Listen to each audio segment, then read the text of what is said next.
Há um outro aspecto importante quando se desenvolvem aplicações web, que há uma diferença fundamental entre estar a fazer desenvolvimento e colocar uma aplicação em produção. Quando estamos a fazer desenvolvimento, uma das coisas que acontece, e provavelmente vocês já vos deve ter acontecido isso, é que nós enchemos quase sempre o código com mensagens de debug para vermos onde é que os problemas estão a ocorrer. Não é? Dá-nos jeito, de vez em quando, por exemplo, estamos a construir uma query SQL e aquela query não está a correr muito bem, então lá pelo meio, eu sou programador de PHP, portanto vou usar aqui uns exemplos de PHP, lá pelo meio fazemos um echo da query, etc., para nós vermos e dizemos, houve um erro, a query foi esta, etc. É óbvio que isso é o que fazemos quando estamos a desenvolver, mas quando colocamos aquela aplicação em produção, aquilo que nós devemos fazer é remover todas essas mensagens de debug, pelo menos devemos eliminar essas mensagens de debug de aparecer no browser web. Porquê? Porque quanto mais informação um atacante tiver sobre essa mesma aplicação, mais fácil torna esse mesmo ataque. Não é? E a primeira coisa que tipicamente um atacante deste género faz é tentar provocar erros para ver se consegue obter informação ou não do outro lado. Okay? Quanto menos informação eu der ao atacante, quer dizer que menores são as probabilidades que eu tenho desse atacante poder realizar um ataque bem sucedido.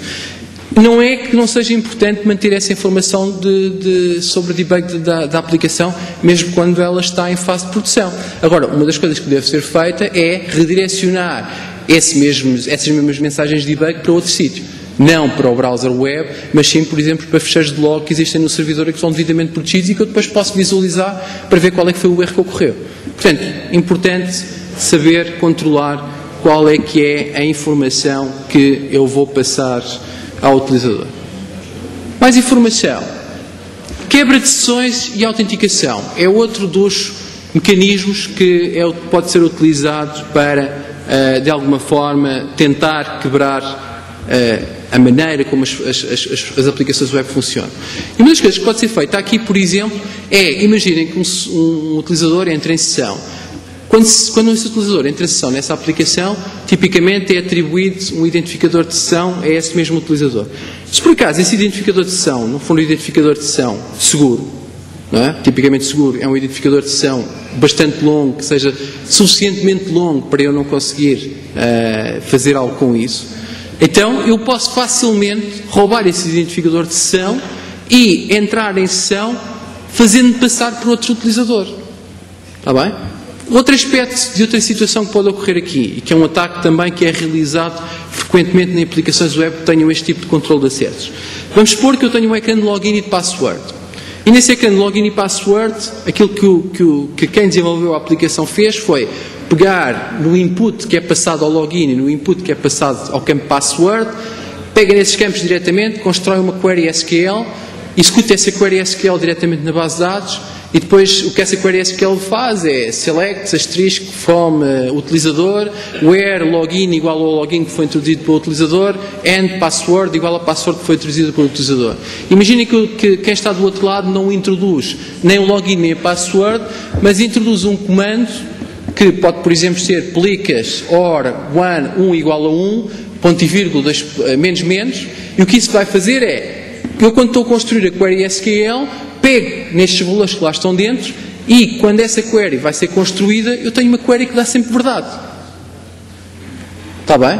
Porquê? Porque o resultado de eu concatenar isso com a query que eu tinha antes é select asterisco, from utilizador, where login igual a plicas, porque eu não estou a passar nada, não é? Or 1 igual a 1. O resultado disto é sempre true e, portanto, o que é que vai acontecer? Se a minha aplicação não estiver bem construída, então o que eu tenho é que fiz um bypass do controle de acessos que eu tinha aqui, que é, passei a estar em sessão naquela mesma aplicação. Está bem? Portanto, eu não tive que fazer nada de especial para isso. Não vão tentar isto em todos os sites, está bem? Outro aspecto importante, armazenamento criptográfico inseguro. Uma coisa que é importante é que a criptografia é muito útil. Pode ser utilizada para nós guardarmos informação em segurança e, tipicamente, os algoritmos são robustos o suficiente para nós conseguirmos guardar essa informação, evitando um conjunto de ataques de força bruta que pode ser feito a esse mesmo algoritmo e essa mesma informação para tentarmos obter essa informação em claro. Agora, uma coisa é nós usarmos o algoritmo criptográfico, mas o algoritmo criptográfico não funciona per si. tipicamente há um pedaço de informação que deve ser passado ao algoritmo criptográfico e que é aquilo que é considerado o segredo e que é a chave, não é?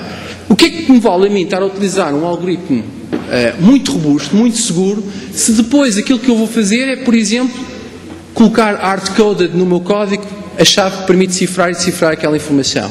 Ou então guardo essa informação numa parte do servidor web que toda a gente tem acesso e toda a gente pode ler.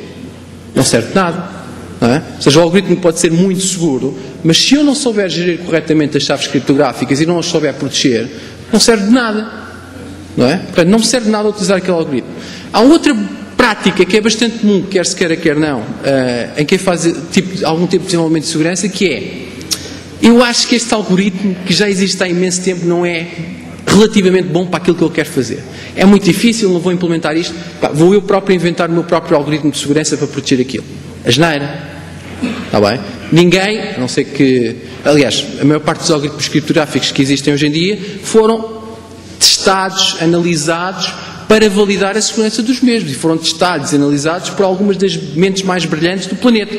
Está bem? Para validar a segurança desse mesmo algoritmo. Ou seja, não pensem que, a não ser que tenhamos aqui no meio da plateia algum gênio, que possam criar o vosso próprio algoritmo criptográfico e acharem que aquele algoritmo criptográfico é mais seguro que qualquer outro que já existe. Está bem? Portanto, é importante ter aqui algum critério e perceber que se já existem algoritmos criptográficos que estão disponíveis, então porquê é que não usamos esse? Porquê é que vamos ter que criar o nosso próprio algoritmo criptográfico? Não me lembro de nenhum use case em que isso seja necessário. Está bem? Portanto, é necessário utilizar aquilo que já existe. E depois também devemos ser criteriosos relativamente a qual é que é o algoritmo criptográfico que vamos escolher. Existem já ataques publicados contra determinado tipo de ataques de algoritmos criptográficos e que são relativamente fáceis de realizar e, portanto, nós devemos tentar utilizar aqueles que, pelo menos, são considerados pela comunidade em geral mais seguros do que os outros. Há bocadinho falava ali que o SSL não resolvia todos os meus problemas neste tipo de aplicações, mas na verdade é que ajuda, não é? Ou seja, sempre que possível, e sempre, isso é uma coisa que se vê na maior parte das aplicações, particularmente naquelas que têm que lidar com dados mais sensíveis a nível da privacidade e a nível de dados de pagamento, que é, sempre que possível, a comunicação entre o cliente e o servidor deve ser segura. Ou seja, sempre que eu passo aquele primeiro gatekeeper, ou seja, aquela primeira barreira de autenticação, que pode ser através de um login e de uma password, eu devo, a partir daquele momento, garantir que existe comunicação em segurança entre o browser web e o servidor web. E isto pode ser implementado de várias formas, não é? Por exemplo, posso usar tradicionalmente aquilo que é o protocolo SSL, que aquilo que garante é que existe uma autenticação do servidor web face ao meu browser web, mas o protocolo SSL pode ser utilizado igualmente para funcionar com autenticação bidirecional, que é uma coisa que normalmente vocês não veem implementado em quase nenhum site web que exista aí. Porquê? Porque aquilo que nós temos tradicionalmente é que os browsers web, já agora, não sei se conhecem o processo ou não, mas para um servidor web poder utilizar o protocolo SSL tem que ter um certificado digital.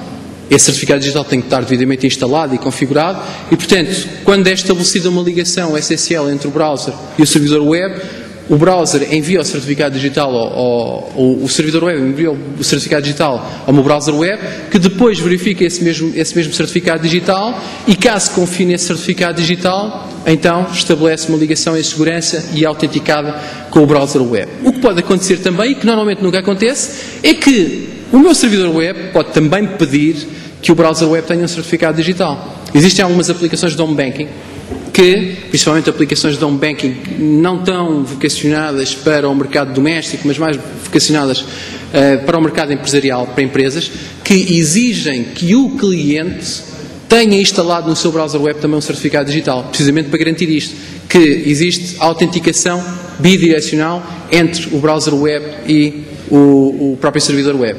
Isto tem um problema grave, que é, do ponto de vista de usabilidade, que é se eu mudar de browser, tenho que, de alguma forma, transportar o meu certificado digital do meu browser para outro browser, o que por si próprio pode constituir um problema de segurança, que é ter ali um certificado digital espalhado por várias máquinas.